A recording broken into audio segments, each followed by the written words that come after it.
Joining me now is Democratic strategist Stephen Sigmund. Okay, Stephen, you're a Hillary supporter.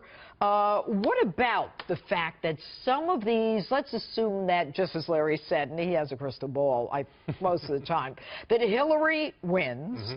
All of these people that Bernie Sanders Bernie brought in are, they're really at each other's throats. And because Bernie and Hillary at each other's throats, I would think the millennials and some of the Hillary supporters are. Do they stay home? No. Or do they say, oh, enough, let me vote for Hillary?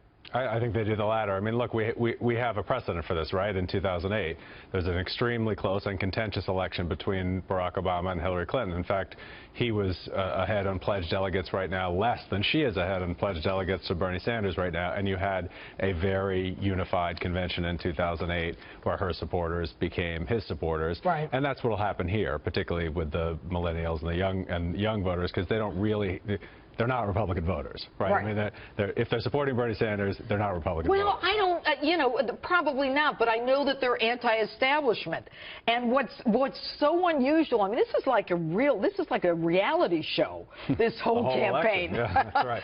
And, you've got all of these young people who are, may not vote at all, and you've got Hillary pivoting so far left.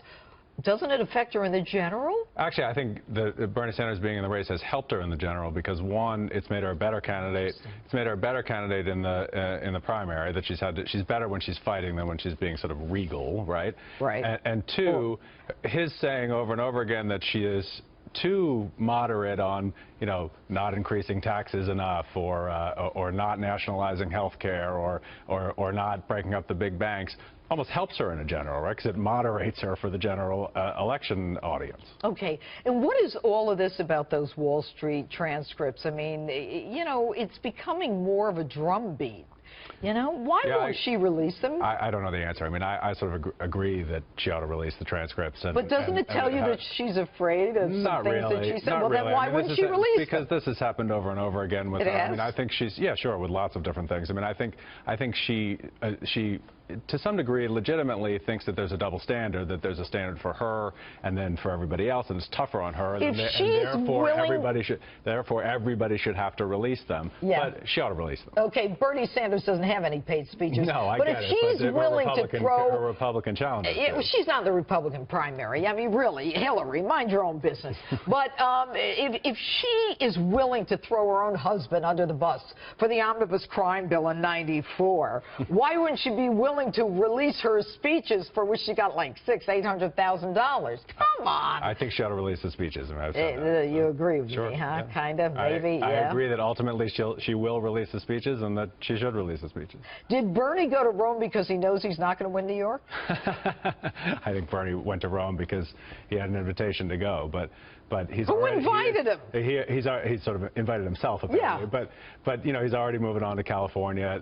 The reality here is that she is very likely to win New York. I mean, it is the demographics that she's won before. She was elected twice overwhelmingly to the Senate in New York, so she's likely to win here. Not to mention the superdelegates, the rigged convention. She's ahead by 215 in pledged delegates, twice as much as Barack Obama was right now against her in 2008. Right, and she is doing well in New York. Now, Pennsylvania's primary is the week after New York.